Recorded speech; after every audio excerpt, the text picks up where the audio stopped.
नमस्कार, बहुत स्वागत है आपका एबीपी न्यूज पर। मैं हूं आपके साथ शिरीन और मेरे साथ आज कौन बनेगा मुख्यमंत्री में हमारे सहयोगी मनीष जी भी हमारे साथ इस वक्त यहां पर मौजूद हैं। और देखिए, कौन बनेगा मुख्यमंत्री का ये कारवां आज पहुंच गया है गोल्डन सिटी, स्वर्ण नगरी कही जाती है जैसलमेर की धरती। जैसलमेर में हम मौजूद हैं और यहीं से आज कौन बनेगा मुख्यमंत्री की शुरुआत मनीष जी करने जा रहे हैं। जी बिल्कुल शिरीन, खास बात यह है कि ये शहर पीले पत्थरों का शहर है, लेकिन यहाँ के लोगों का दिल बड़ा साफ है और इन्हीं तमाम लोगों को हम अपने शो में भी शामिल करेंगे। सवाल भी होंगे, जवाब भी होंगे और इन सब के बीच हम बात करेंगे अपने खास मेहमानों से। लेकिन उसके पहले जान लेते हैं एक बड़ी खबर, एक ब्रेकिंग न्यूज। एक बड़ी खबर, क्योंकि ये बीजेपी के लिए झटके वाली खबर है। एक टिकट कटने की नाराजगी दिखाई दे रही है और बगावत के सुर भी सुनाई दे रहे हैं। बड़ी खबर इस वक्त ये है, यूनुस जो बड़ा आरोप लगाते हुए नजर आ रहे हैं और कह रहे हैं कि निर्दलीय लड़ने का भी ऐलान मनीष जी कर रहे हैं वो। जी बिल्कुल, बहुत बड़ी बात है क्योंकि यूनुस ने पिछला चुनाव टॉक से लड़ा था। हालांकि उन्हें बिल्कुल अंतिम समय पर टिकट दिया गया था और सचिन पायलट के सामने तो कहा गया कि बलि का बकरा बना दिया गया। डीडवाना से चुनाव लड़ना चाहते थे, लेकिन अब जब उन्हें टिकट नहीं मिला तो वो अब बगावती तेवर पर आ चुके हैं। और क्या कुछ कह रहे हैं हमारे सहयोगी नीरज पांडे ने उनसे बातचीत की, एक बार सुन लेते हैं पहले। कल लिस्ट देखी आपने भी, और डीडवाना से जो आपकी परंपरागत सीट रही है वहां से तो भारतीय जनता पार्टी ने फिर किसी दूसरे को टिकट दे दिया, तो आपका अगला कदम क्या होगा? सबसे पहले मैं भारतीय जनता पार्टी और हमारे शीर्ष नेतृत्व का धन्यवाद करता हूं कि उन्होंने मेरे में विश्वास व्यक्त करके डीडवाना विधानसभा से उन्होंने मुझे 4 बार चुनाव लड़ाया और इसी दौरान मैं 10 साल तक मंत्री भी रहा माननीय वसुंधरा जी के मंत्रिमंडल में। इसके लिए तो मैं भारतीय जनता पार्टी का कृतज्ञ भी हूं और आभारी भी हूं, क्योंकि अभी तीसरी सूची में उन्होंने डीडवाना में जो हमारा पिछले प्रत्याशी थे उन्हीं को टिकट दिया है। तो हो सकता है उन्होंने, पार्टी ने ये महसूस किया हो कि वो ज़्यादा योग्य हैं, तो मैं उसका स्वागत करता हूँ, कोई आलोचना नहीं करता। लेकिन भारतीय जनता पार्टी मेरे लिए सिर माथे पर है, जनता भी है। कल मैं जाऊंगा जनता के बीच और जनता क्या निर्णय करती है उसी के अनुसार अगला कदम मैं उठाऊंगा। आगे लोगों ने कहा कि आप चुनाव लड़े, तो क्या निर्दलीय चुनाव लड़ेंगे? देखिए, ये सब चीज़ें तो कल डिसाइड होंगी, मेरे हाथ में नहीं है कुछ भी, क्योंकि मैंने पार्टी के लोगों से भी बातचीत की है। लोगों में कहीं न कहीं थोड़ी शिकायत तो है, क्योंकि पार्टी ने जिस तरीके से नागौर जिले में फैसले किए हैं उस पर मेरा टिप्पणी करना उचित नहीं है, लेकिन मुझे लगता है कि थोड़ी जनभावना के अनुसार नहीं हुआ। आप जो अब तक तो मनीष जी, सीधे तौर पर ये यूनुस खान जो है वो बगावत की बात कर रहे हैं। हम इस पर जनता से और अपने मेहमानों से भी बात करेंगे। उससे पहले नीरज पांडे हमारे सहयोगी इस पर बात करने के लिए जुड़ गए, क्योंकि बात उन्होंने ही की है यूनुस खान से। नीरज, इसका मतलब ये चुनावों से ठीक पहले मुश्किल खड़ी कर सकती है बीजेपी के लिए ये खबर? देखिए सीरीन, मुश्किल भाजपा के लिए खड़ी हो सकती है कि नहीं, लेकिन ये ज़रूर है कि जब भी पार्टी का या आपके परिवार का कोई सदस्य बगावती तेवर दिखाता है या बागी होता है तो नुकसान दोनों का होता है। इसमें यूनुस खान का भी नुकसान है, पार्टी का भी नुकसान है। और यदि डीडवाना से वो चुनाव लड़ते हैं और डीडवाना से वो चुनाव जब लड़ेंगे तो किसका वोट काटेंगे? भारतीय जनता पार्टी का वोट काटेंगे। तो निश्चित रूप में भाजपा के लिए ये मुश्किल का समय तो है ही है कि एक एक सीट जहाँ पर चुनाव में ज़रूरी होती है, इंपॉर्टेंट होती है, वहाँ पर डीडवाना की सीट अगर यूनुस खान लड़ते हैं तो थोड़ी मुश्किल होगी, फंस जाएगी और कहीं ना कहीं कौन जीतेगा कौन हारेगा ये तो बाद में पता चलेगा। लेकिन भारतीय जनता पार्टी के लिए बहुत आसानी हो, एक बड़ा आरोप होगा। लेकिन ये वसुंधरा राजे के क्योंकि करीबी भी कहे जाते हैं तो इसीलिए मुश्किलें तो बढ़नी तय हैं। बहरहाल चलिए, इस पर बात आगे भी होगी। शुक्रिया नीरज आपका। अब मनीष जी, बात इसको लेकर कर लेते हैं, क्योंकि ये तो बीजेपी की मुश्किल की बात हो गई। मुश्किल तो कांग्रेस की भी बड़ी हुई है, क्योंकि ईडी ताबड़तोड़ छापेमारी कर रही है। शिरीन, न सिर्फ ईडी बल्कि कांग्रेस के लिए उनके बागी भी एक मुश्किल बने हुए हैं। राजस्थान में कई ऐसी सीटें हैं जहां पर कांग्रेस के उम्मीदवारों के सामने बागी ताल ठोक रहे हैं, लेकिन 6 तारीख के बाद जब नामांकन दाखिल हो जाएंगे तब ये तय होगा, तब तस्वीर सामने आएगी। फिलहाल हम अपने इसी शो पर आगे बढ़ते हैं। बिल्कुल मनीष जी, आइए और मेहमानों से तारुफ कराइए हमारी जनता का। जी आइए शिरीन। तो अगर बात मेहमानों की, जो खास मेहमान हमारे साथ हैं, तो हम शुरुआत करते हैं बीजेपी से। आप अगर ठीक मेरे बगल में देखें तो आप हैं चंद्र प्रकाश शारदा जी, जो बीजेपी के जिलाध्यक्ष हैं जैसलमेर के, और उनके साथ सुशील व्यास, जो जिला महामंत्री हैं जैसलमेर जिले के। अब बात करते हैं कांग्रेस के खास मेहमानों की, तो अंजना मेघवाल जी हैं, जो एक बड़ा नाम है इस लिहाज से, पूर्व में जिला प्रमुख रही है, अभी कांग्रेस की महासचिव है, इसके अलावा महिला आयोग के सदस्य हैं। और हमारे चारों मेहमानों का जरा स्वागत जोरदार तालियों से कीजिए। फिर जी। सवाल। और चौथे मेहमान हैं उमेद सिंह तंवर, जो कि जिलाध्यक्ष हैं कांग्रेस पार्टी के। तो शिरीन, ये जनता आप देख सकते हैं कि किस तरीके से बेताब है इस शो को आगे बढ़ाने के लिए। तो मैं चाहूंगा कि अब आप मुद्दों की बात करें। हाँ, मुद्दों की बात कर लेते हैं। सबसे पहले काम करते हैं, 2-4 सवाल नीचे से ले आते हैं, फिर मेहमानों का रुख कर लेते हैं। बताइए क्या सवाल है आपका, कौन से मेहमान से? हमारा अंजना जी से सवाल है कि 5 साल के जो आपका कार्यकाल रहा है, आप उसकी उपलब्धि बताइए।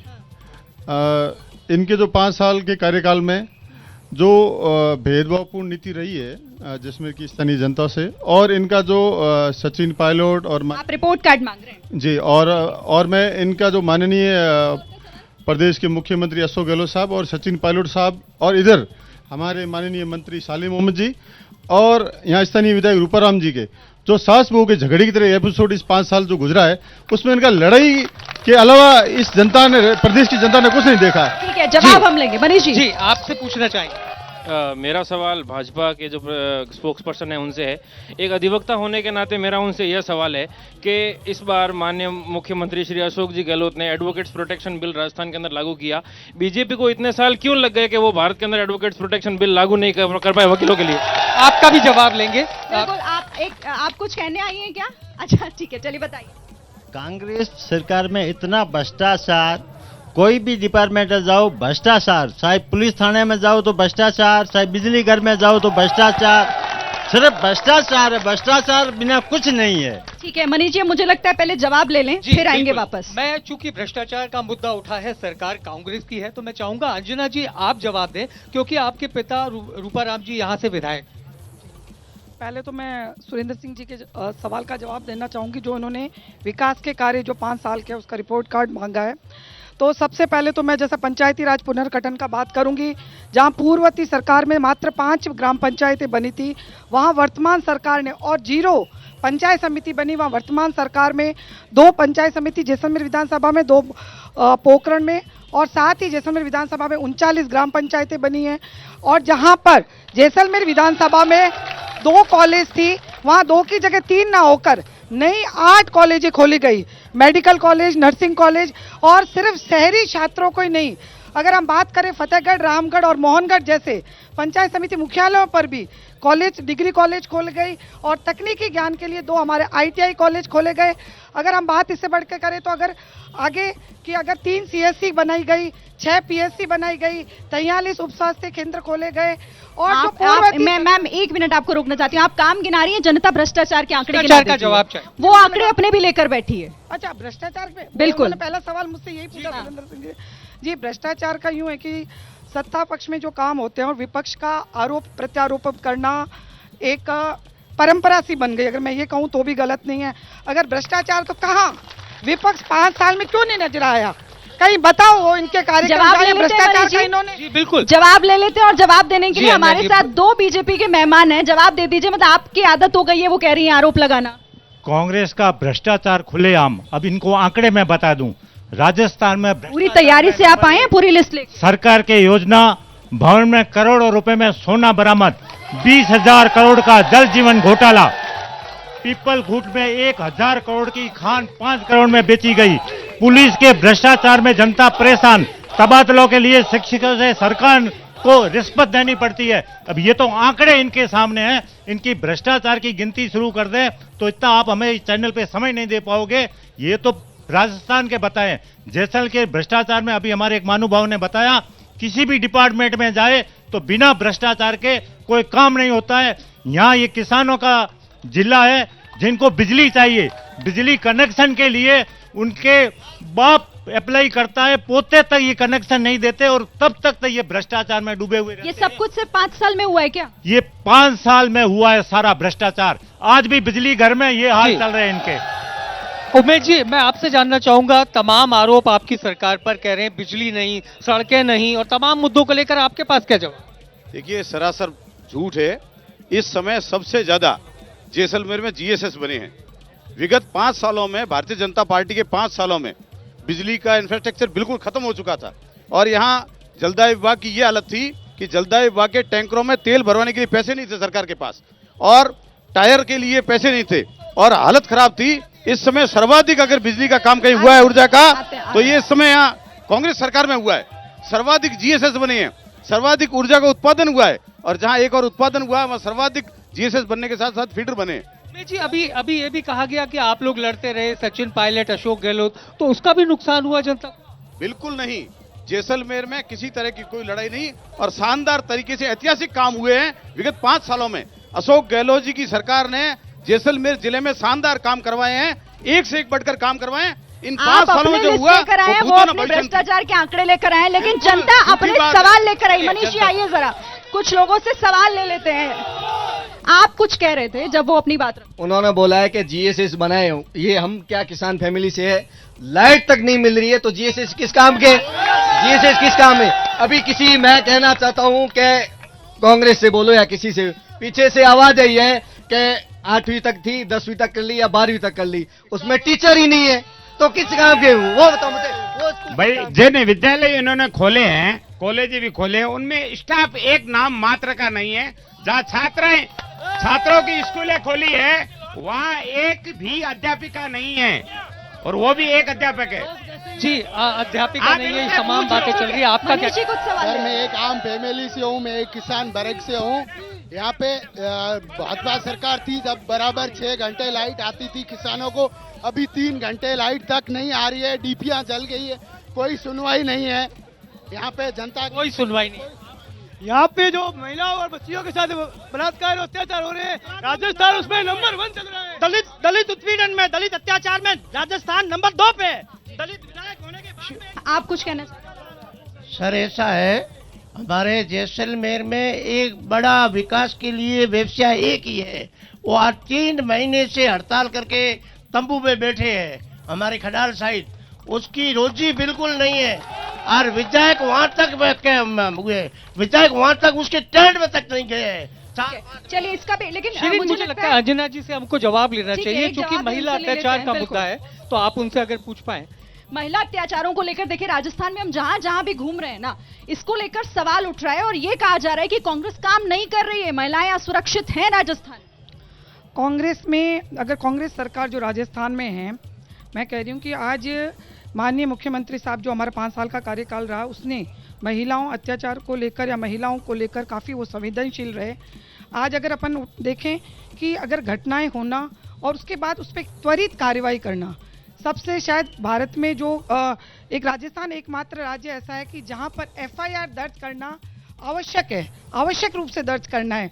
आप मणिपुर को उठा के देखिए, 80-80 दिनों तक जो हमारे देश की सेवा करते हैं उनके परिवार की महिलाओं के साथ घटना होती है और पता तक नहीं चलता है। लेकिन एक मिनट अंजना जी, त्वरित कार्रवाई अगर हो रही है तो फिर सवाल ये उठता है ना कि ये ग्राफ बढ़ क्यों रहा है, नीचे क्यों नहीं जा रहा? क्योंकि दूसरे राज्यों में एफआईआर दर्ज नहीं होती है, वो छिपाई जाती है, चाहे वो हम ऐसा है क्या? मनीष जी आप बताइए, क्या एफआईआर दर्ज होने की वजह से मामले ज्यादा आते हैं? ये इनकी प्रियंका जी यूपी में जाके कहती है कि बेटियों के साथ में अपराध होते हैं, वो होते हैं, तो राजस्थान में चुप क्यों है? राजस्थान में बलात्कार में नंबर 1, प्रतिदिन 17 बलात्कार होते हैं। देश में 22% बलात्कार के मामले राजस्थान में हुए हैं, तो ये इनके आंखें नहीं खुलती है, इनको दिखता नहीं है। ये प्रियंका जी उत्तर प्रदेश में तो जाके ये बयान देती है, क्या राजस्थान में इसका मुंह बंद क्यों रहता है? यहाँ बहन बेटियां वैसी नहीं है। शिरीन, ये आंकड़े को लेकर के कांग्रेस हमेशा सफाई देती है। बिल्कुल, लेकिन एक और जिस तरीके से आरोप ईडी को लेकर लगा, एक सीडी पेन ड्राइव की भी बात सामने आई। हालांकि अभी तो वो मामला ऐसा लग रहा है कि आया और गया हो गया, क्या हुआ उस मामले? ऐसे मेरी जानकारी में नहीं है ऐसा कोई मामला है। कई बार चुनावी माहौल में कई ऐसे मुद्दे आते हैं, पर ऐसा खुल के तो जैसे हमारे से पहले तो मीडिया वालों को चीज़ें पता चलती, तो ऐसे तो कोई आया नहीं, और जब चुनावी टाइम होता है तब आपको पता है कि कई ऐसे मुद्दे आते रहते हैं। ठीक है, एक मेरा मनीष जी सवाल यहाँ पर बीजेपी के मेहमान से है, फिर हम सवाल लेंगे और इसी से जुड़ा हुआ ये ईडी को लेकर आखिर क्या ये चुनाव के आसपास जब तक चुनावें चलती रहेगी क्या छापेमारी? देखो, ईडी एक ऐसी संस्था है जो अगर किसी ने भ्रष्टाचार किया है तो ये कि एनाटॉमी संस्था है, ये उसके ऊपर कार्रवाई करेगी ही करेगी। इनके ऊपर एसओजी की व्यवस्था थी, एसओजी की कार्रवाई करते हैं। भारत सरकार की अगर ईडी की व्यवस्था है, इन्होंने भ्रष्टाचार किया है तो ईडी के सामने इनको आना ही पड़ेगा। और मैं एक बात मैं अंजना बहन जी से कह देता हूं, सुशील जी, आप महिला हैं, महिला के दर्द को समझती हैं, तो महिला पर इतने अत्याचार हुए हैं तो क्यों नहीं बोलते आप इनके ऊपर? हमारे विधानसभा में आपको बता एक चीज पूछना चाहूंगा। विधानसभा में बलात्कार पर इनका मंत्री ये कहता है राजस्थान के लोग बहुत ऐसे दमदार हैं। आप महिलाओं की बात कर रहे हैं, लेकिन सुनिए ना, मेरा सवाल ईडी को लेकर था तो उस पे भी जवाब दो। उस पे ईडी के बारे में क्या ईडी के होंगे? ईडी क्या तब तक रहेगी जब तक चुनाव है? नहीं, चुनाव नहीं, ये तो निर्बाध गति से चलेगा। इन्होंने अगर किया है भ्रष्टाचार तो इनको इनके सामने आना ही पड़ेगा। और शिरीन, आपको जानकर हैरानी होगी, जिस ईडी की हम बात कर रहे हैं उस ईडी के अधिकारी भी भ्रष्ट हैं, और यहाँ तो लड़ाई एसीबी और ईडी की हो गई। और अशोक गहलोत जी बिल्कुल जनता से बात करते हैं हम। आखिर ईडी को लेकर किसी का सवाल है? बोलिए। मैं ये कहना चाहता हूँ, ये जिस ईडी पे भरोसा कर रहे हैं, कल राजस्थान में एक ईडी का अधिकारी को एसीबी ने ट्रैप किया है। इनको पूछो, जब इनकी याद आती है, इनको ईडी की जब आती है जब किसी भी राज्य में चुनाव होता है। राजस्थान के मुख्यमंत्री अशोक गहलोत ईडी के अधिकारियों को कुत्ता कहते हैं। क्या ये उचित है? क्या सरकारी अधिकारी को कुत्ता कहा जाता है? ठीक है, इधर मनीष जी। मेरा इनसे सवाल है कि ये 2023 तक के इन्होंने किसानों से डिमांडों के पैसे ले लिए, जिस हर किसान से 50,000 रुपए, और 2015 तक वालों को आज तक कनेक्शन नहीं दिए, ट्रांसफार्मर। मैम, बीजेपी वाले ईडी पर क्यों बात करते हैं? एमपी की बात क्यों नहीं करते? वहां पर 50% कमीशन की सरकार चल रही है, वहां पर ईडी क्यों नहीं भेजते हैं ये लोग? ये सब भ्रष्टाचार में लिपटते खोद। इंडिया में 542 सीट में से बीजेपी ने एक भी मुसलमानों को सीट नहीं दी। राजस्थान में भी एक यूनुस खान जी बड़े नेता थे बीजेपी के, आज भी उनको टिकट नहीं दिया।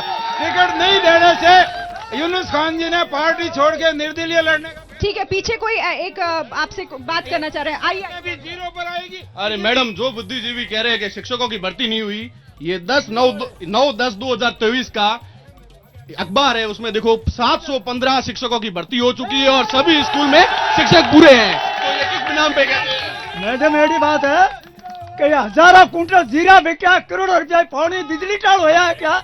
ये को समझने नहीं क्या? हजारों कुंटल करोड़पति बन गया, करोड़पति। कांग्रेस के 10 साल के शासन था, जो मनमोहन सिंह का शासन था, उसमें कितने छापे पड़े थे ईडी के, सीडी के, सीबीआई के। जो ये इंडिया गठबंधन है, ये सब जेल में बैठे थे, उस समय ये कहां गए थे? सर, मैं इस मंच के माध्यम से यहाँ पर भारतीय जनता पार्टी के नुमाइंदों से पूछना चाहता हूँ, आप ईडी के बल पर यहाँ कांग्रेस की सरकार को दबाने का प्रयास करते हैं। आपकी ईडी राजस्थान की कांग्रेस सरकार के आगे कल भ्रष्टाचार के आरोप में पकड़ी गई। 15 साल तक मेरा सवाल चंद्र प्रकाश जी शारदा से रहेगा। 15 साल तक यह भारतीय जनता पार्टी का शासन रहा। आपने गाइडों के लाइसेंस के लिए एक लाइसेंस का अप्लाई नहीं किया, आपने ओरेंज के लिए कोई फाइल नहीं की। आपने एक चीज नोट की हो सर, आपने एक चीज नोट की हो, सवाल चंद्र प्रकाश जी शारदा जब बोलते हैं, लेकिन एक बार मैं यहाँ पर जरा बात करना चाहती हूँ, पहले महिलाओं से बात करना चाहती हूँ। आप में से कोई बात करना चाहेगा? ये बताइए कि राजस्थान में महिलाओं की स्थिति आपके मुताबिक क्या है? अभी अंजना बहन ने कहा कि यहाँ पर जो एफआईआर दर्ज होती है वो यहाँ पर करते हैं और कहीं नहीं होती है। तो मैं उनसे ये पूछना चाहती हूँ, अगर एक एफआईआर पर अच्छी कार्रवाई की जाती है और उन्हें अच्छी सजा दी जाती तो दूसरी का मौका ही क्यों मिलता? क्या कह रहे थे? मैं अंजना जी से और उमेश सिंह जी से पूछना चाहूँगा। इन्होंने कहा कि भ्रष्टाचार विपक्ष ऐसे ही आरोप लगाती है। जैसलमेर के मोहनगढ़ के अंदर 25,000 बीघा जमीन फर्जी डिग्री पे आवंटन हो जाती है। किसान 4-4 महीने वहाँ धरने पे बैठे रहे। और आप ये जो सोनू लाइम स्टोल, वहाँ के 500 ट्रकों के मालिक पिछले 4 महीने से हड़ताल पे बैठे हैं। विधायक जी उस रोड से टेंट रोड के ऊपर है, 50 बार निकले हैं, उनकी हिम्मत। किसान नाराज है किसान नाराज है और विद्युत विभाग में किसान कनेक्शन के लिए उधर एक सवाल आ रहा है। मैं तो यही कहूंगा कि राजस्थान में कांग्रेस से त्रस्त हो गई है जनता और ये सरकार भ्रष्ट है। इसलिए मैं कहता हूं कि तंबू भी तनेगा तो तनेगा धूमधाम से, बम्बू भी लगेगा तो लगेगा धूमधाम से। इस बार चुनाव भी होगा तो धूमधाम से, और छोटू सिंह भाजपा को जिताएंगे तो जिताएंगे धूमधाम से। आप पैमाने का रुख करते हैं और जवाब यहाँ ले लेते हैं, लेकिन पहले आपके पास आती हूँ क्योंकि यहाँ से दो लोगों ने एक ही सवाल पूछा कि ये बताइए ईडी की जो ये गाड़ी है सरकार जो अधिकारियों की, ये मध्य प्रदेश या वहाँ क्यों नहीं जाती जहाँ आप लोगों की सरकार है? उस साहब ने अच्छा सवाल किया है। इन्होंने कहा 50% जिस प्रदेश में भ्रष्टाचार होता है वहाँ ईडी जाती है, तो राजस्थान में आइए ना, यहाँ 50% से ज्यादा भ्रष्टाचार है, इसलिए यहाँ आए हैं। देखिए सच्चाई ये है कि जिस इन भ्रष्टाचार की बात कर रहे हैं, उस भ्रष्टाचार की जमीनों की डिग्री की कंप्लेन अगर किसी ने की है तो कांग्रेस जिलाध्यक्ष उमेश सिंह तंवर ने की है, चीफ सेक्रेटरी को की है, मुख्यमंत्री को की है, एंटी करप्शन को की है, जांच हुई है, एक तहसीलदार और 4 पटवारी सस्पेंड हुए और पूरी जांच हो रही है। इनमें हिम्मत थी क्या विपक्ष के नाते भारतीय जनता पार्टी ने आवाज उठाई हो तो बता दिया। अंजना जी, लोग भ्रष्टाचार के आरोप लगा रहे हैं, ऐसा लग रहा है राम राज्य आ गया जिस तरीके से आप सफाई। नहीं देखो, आरोप लगाना, लेकिन आप जैसा कि अभी अध्यक्ष साहब ने कहा है कि उसकी जांच हो रही है, उसको हम कहीं छिपा नहीं रहे हैं कि उसको आज दूसरे, और जैसा कि आप देख रहे हो अगर बीजेपी सरकार जो भी उनकी संस्थाएं हैं उनका दुरुपयोग कर रहे हैं, लेकिन राजस्थान में किसी भी संस्था का दुरुपयोग ना करके जब भी भ्रष्टाचार का कोई आरोप लगाया चाहे किसी अधिकारी किसी विभाग पे तो जांच की गई है। लेकिन उदाहरण है कार्रवाई। अंजना जी ये कह देना कि दुरुपयोग ये कैसे साबित होगा जब तक रिजल्ट सामने नहीं आ जाएगा? होने दीजिए ना जांच, पानी का पानी हो जाएगा, दूध का दूध। जांच हुई है तो कौन रोक रहा है? हाँ। कल का उदाहरण है जहाँ ये ईडी की बातें कर रहे हैं, वह उदाहरण है कि ईडी के जिनसे ये जांच करवा रहे हैं, सेंट्रल की गवर्नमेंट जो अपने जो लोकतांत्रिक संस्था है, देश आजाद होने के बाद पहली बार ऐसी स्थिति कि उन संस्थाओं का इतना दुरुपयोग कहीं नहीं हुआ। आप चाय की थड़ियों पे आम लोगों से पूछिए। आप जवाब दीजिए, ये ईडी का ऐसा दुरुपयोग आज तक कभी नहीं हुआ होगा। जहां जिन जिन राज्यों में चुनाव होता है, चुनाव से पहले भारतीय जनता पार्टी से पहले वहां सीबीआई, ईडी और इनकम टैक्स पहुंचता है। दुरुपयोग कर रहे हैं क्या आप लोग? ये आरोप लग रहा है, जनता से भी 1-2 सवाल ये आ रहे थे। ईडी के बारे में आप कह रहे हैं, ईडी का मतलब ये है कि अगर ज्यादा भ्रष्टाचार हुआ है तो राजस्थान में ही हुआ है, हर जगह भ्रष्टाचार। ये क्या पैमाना, ये पैमाना क्या है नापने का भ्रष्टाचार? अगर इन्होंने भ्रष्टाचार नहीं किया है तो इनका सामना करने से क्यों डरते हैं? अगर ईमानदार हैं तो ये सामना करने से क्यों डरते हैं? अगर इन्होंने चोरी नहीं की है तो ये क्यों डरते हैं? उनका जवाब देना चाहिए इनको। जब डोटासरा ने कह दिया कि मैंने कोई चोरी नहीं की है, भले वो पूछे ना आके, भले ईडी वाले। चंद्रप्रकाश जी, गोविंद सिंह डोटासरा के आपने ईडी के छापे डल गए, उनके दोनों बेटों को सम्मन कर लिया, क्या कुछ मिल पाया? वो ये कह रहे हैं कि केवल एक मोबाइल सीज किया, तो ऐसे छापे? डोटासरा जी ने पेपर घोटाले में सबसे महत्वपूर्ण भूमिका इन्होंने बनाई। इन्होंने जो अपने परिवार के लोगों को नौकरियां देके जो भ्रष्टाचार किया, अभी ये बच के निकले होंगे। इन्होंने अपना कहीं छिपा के रखा होगा, लेकिन ये बचने वाले नहीं है। युवाओं के साथ में, नौकरियों के साथ में इन्होंने जो भ्रष्टाचार किया है, लोगों के, युवाओं के साथ में जो इन्होंने अत्याचार किया है, उसका भारतीय जनता पार्टी बदला लेके तो जनता तय करेगी कुछ, क्योंकि मंच यहाँ पूरा भर चुका है, आसपास भी लोग खड़े हैं, इनसे भी जल्दी से सवाल। जी सर, मैडम मैं चेलक गांव से हूँ और गरीब परिवार से हूँ, रूपारंग के परिवार से हूँ। मुझे 10 साल से कोई ना फायदा दिया है, ना तो कोई आवास दिया है, ना कोई बाथरूम दिया है, ना कोई टाका दिया है, कोई भी नहीं दिया है। जो भी शिकायत करते हो ये डराते हैं कि आपका जिंदगी में कोई काम नहीं मिलेगा, इसलिए आप कोई शिकायत मत करो। बिल्कुल। और देखिए जैसलमेर की और भी बहुत सारी समस्या है मनीष जी, हम लोगों के बीच भी जाएंगे, उनसे भी और सवाल अभी होंगे। और देखिए माहौल बहुत गर्मा गया है, हालांकि मौसम ठंडा हो रहा है शाम होते होते। जैसलमेर की धरती पर मुद्दे बहुत हैं, नेताओं के लिए सवाल भी बहुत है, लेकिन यहाँ की जनता का स्नेह देखिए कि इस वक्त यहाँ पर अपार जन समूह उमड़ा पड़ा है। शिरीन, आप देखिए किस तरीके से लोग यहाँ पर कार्यक्रम को शामिल होने के लिए आए। बिल्कुल, और गर्मा गर्म माहौल है और यहाँ पर लोगों के अपने अपने सवाल हैं। हम शुरुआत कर लेते हैं सवाल के साथ ही जल्दी से। और आइए, हाँ बोलिए, क्या कहें? मेरे 2 सवाल है। और मध्य प्रदेश में व्यापम घोटाला हुआ, वहाँ पर ईडी क्यों नहीं पड़ती? दूसरी, दलितों की बात करते हैं, सबसे बड़ा जहाँ पर यूपी में दलित महिला को जिंदा जलाया गया इस बीजेपी एमएलए द्वारा, वहाँ पर कार्रवाई क्यों नहीं करती है यूपी की सरकार? ठीक है भाई साहब, मैं कच्ची बस्ती से हूँ, पुलिस लाइन से 35 साल से रह रहा हूँ। बीजेपी राज में 42,000 की रसीद करती है, हमारे घर में आटा नहीं था, ठीक हो। 8,200 में पट्टा दिया है और 3 करोड़ की TPWD रोड बनाई है। अब आप बताओ हम वोट किसको दे? ठीक है, और सवाल यहाँ से लेते हैं, थोड़ा बोलिए। ऐसा है मैडम, जैसलमेर के अंदर अभी जो दोनों पार्टियां हैं, चाहे कांग्रेस और बीजेपी, दोनों पार्टियों के पास किसी प्रकार का पुदीना नहीं है, क्योंकि जैसलमेर के अंदर 57% मूल ओबीसी है। 57% मूल ओबीसी है। अब की बार मूल ओबीसी का जहां मूल होगा उसी की सरकार बनेगी, क्योंकि दोनों पार्टियों ने मूल ओबीसी को अपनी जेब खर्च समझ के रखा है और ताल ठोक के हम बात वोट बैंक के लिए इस्तेमाल कर वोट बैंक।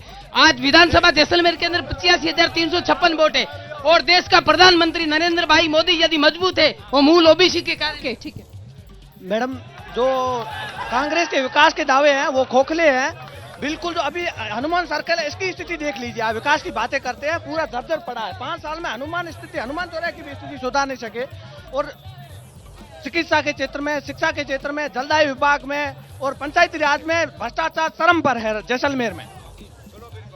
अच्छा, और मनीष जी, जिस तरीके से देखिए यहाँ पर ईडी को लेकर भी लगातार सवाल उठ रहे हैं, 1-2 सवाल और ले लेते हैं पीछे से, अगर कोई कुछ कहना चाहता है तो। मैडम, ऐसा है, पार्टियां बनी है कांग्रेस बीजेपी, हमने कांग्रेस से जीता करके बोर्ड बना के बेचा था, 1-1 करोड़ रुपए में बिक के प्रमुख बीजेपी का बना दिया। मैं पोकरण विधानसभा से आया हूँ और हमारे जल शक्ति मंत्री गजेंद्र सिंह शेखावत पोकरण से आते हैं और भारत सरकार से इतने पैसे दिए राजस्थान सरकार को और यहाँ पर जैसलमेर जिले में पानी की इतनी तराई है, पानी की इतनी प्रॉब्लम है कि राजस्थान सरकार पानी के लिए एक भी काम नहीं कर। आपका सवाल मंच पर जाएगा जी। मेरा सवाल ये है कि डोटासराज ने जो भ्रष्टाचार किया है, दोनों बेटों को कल ईडी ने समन भेजा है, दोनों जेल जाएंगे। जो युवाओं के साथ जो खिलवाड़ किया है इस कांग्रेस ने, मैं ये पूछना चाहता हूं कि ये कांग्रेस सरकार अब नष्ट होने वाली है, अब बीजेपी की सरकार बनेगी और हमारे प्रतापपुरी जी महाराज पोखरण से विधायक बनेंगे। प्रतापपुरी महाराज की।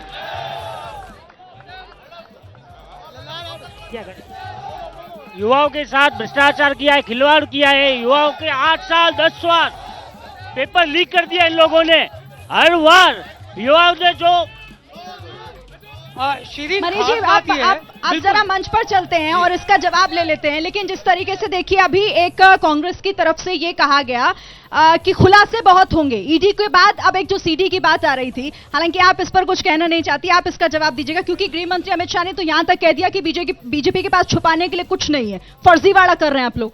देखिए, ईडी ने जब छापा मारकर वो क्या ले गए पता है आपको? गोविंद सिंह डोटासरा जी के कंप्यूटर में जो कांग्रेस का सॉफ्टवेयर था, कांग्रेस के प्रत्याशियों की सूचियां थी, वो सिर्फ वो डाटा लेने आए थे, उनके पास कुछ नहीं मिला। डाटा में क्या छिपा? अगर ईडी के पास अगर कोई जांच हुई या उन्हें कोई तथ्यात्मक कागजात मिला तो ईडी ने उसका खुलासा क्यों नहीं किया? दूसरी बात, ईडी खुलासा नहीं करती है, भारतीय जनता पार्टी के नेता ईडी के प्रवक्ता बनकर ईडी की पैरवी करते हैं, ये कहां है? जवाब ले लेते हैं। चंद्रशेखर जी, क्या आप कांग्रेस के उम्मीदवारों की सूची ले जा रहे हैं ईडी के जरिए? ये कांग्रेसियों का कहना है और इनके जो भ्रष्टाचार के पेपर मिले हैं ये अब इनको पता लगेगा। ईडी ने अभी नहीं कहा है कि हमारी पूरी जांच हो गई है, उन्होंने अभी तक कोई घोषणा नहीं करी है। ये तो ऐसे ही खुश हो रहे हैं कि वो लेके गए, जो लेके गए वो। अच्छा, ये छत्तीसगढ़ की जो पेन ड्राइव है, इसका खुलासा क्यों नहीं हो रहा? अब होगा। कब होगा? अब होगा। कब होगा? अब होगा। आप बताइए सुशील जी, कब होगा? सही समय पर वो हो जाएगा। हमारे कोई भी मंत्री ऐसे भ्रष्टाचारी नहीं है। आप भारत सरकार में 9 साल से देख लो, एक भी मंत्री कोई, क्योंकि आप अभी तक इंतजार हो रहा है मनीष जी, तो मुझे लगता है कांग्रेस के हमारे यहाँ पर जो मेहमान है वो बताएंगे कब होगा खुलासा। किसका? जो पेन ड्राइव जो आप बात कर रहे हैं, जिसका खुलासा करने की आज की बात हो रही थी, वो पेन ड्राइव ईडी ले गई है तो ईडी खुलासा करेगी। और रही बात, जहां तक ये स्पष्ट कर देना चाहता हूं कि भारतीय जनता पार्टी सिर्फ और सिर्फ इनका उपयोग कर रही है, उपयोग करने के अलावा कुछ भी नहीं कर रही है। उसका सबसे बड़ा कारण यह है कि उनके पास तथ्यात्मक कोई चीजें ही नहीं है। भारतीय जनता पार्टी राजस्थान में बौखलाई हुई है, उनके पास कोई मुद्दा नहीं है। जब वो मुद्दा विहीन हो जाते हैं तब ईडी की कार्रवाई करके लोगों को भ्रमित करने की कोशिश करते हैं। इसके अलावा लेकिन भ्रमित करने का काम तो फिर कांग्रेस भी कर रही है ना। जब पेन ड्राइव की बात की जा रही थी तो कहां है वो? उसका खुलासा क्यों नहीं हो रहा है जिसका कांग्रेस बात कर रही थी छत्तीसगढ़? नहीं, कौन से पेन ड्राइव की बात हो रही है? सबसे बड़ी बात यह है कि भारतीय जनता पार्टी आज तक कभी भी किसी बात को लेकर आरोप नहीं लगा पाई राजस्थान सरकार पर। और राजस्थान के लोकप्रिय मुख्यमंत्री माननीय अशोक गहलोत जी ने कहा कि अगर कोई ऐसी बात है तो जांच कीजिए। चंद्रप्रकाश जी, ये बताइए, ये तमाम मुद्दे हैं, क्योंकि इन तमाम मुद्दों को लेकर जैसलमेर की जनता जिस प्रकार सोचती है, आपसे तुरंत आपकी टिप्पणी। आप भी उमेश जी कह रहे थे कि कांग्रेस सरकार ने भ्रष्टाचार नहीं किए, तो इनके आंकड़े इनको बता देते। भ्रष्टाचार में राजस्थान सरकार 1 नंबर पर, राजस्थान प्रदेश पेपर लीक में 1 नंबर पर, बलात्कार में 1 नंबर पर, दलित अत्याचारों में 1 नंबर पर। ये आप गिना चुके हैं, आपके ये तमाम दूसरी आंकड़े बार आपने बता रहे हैं गिनाए। आंकड़े, लेकिन मनीष जी सवाल बहुत सारे थे पर हम ले नहीं पाएंगे क्योंकि वक्त की कमी है। जी बिल्कुल, क्योंकि जिस तरीके से लोग बात कर रहे हैं, देखिए अभी भी आप देख सकते हैं हमारे पास वक्त इतना ही था, माफ कीजिएगा, वक्त की क्योंकि कमी है इसको आगे नहीं बढ़ा पाएंगे। लेकिन फिलहाल यहाँ जैसलमेर से हमें और मुझे और मनीष जी को इजाजत दीजिए और आप बने रहिए एबीपी न्यूज के साथ।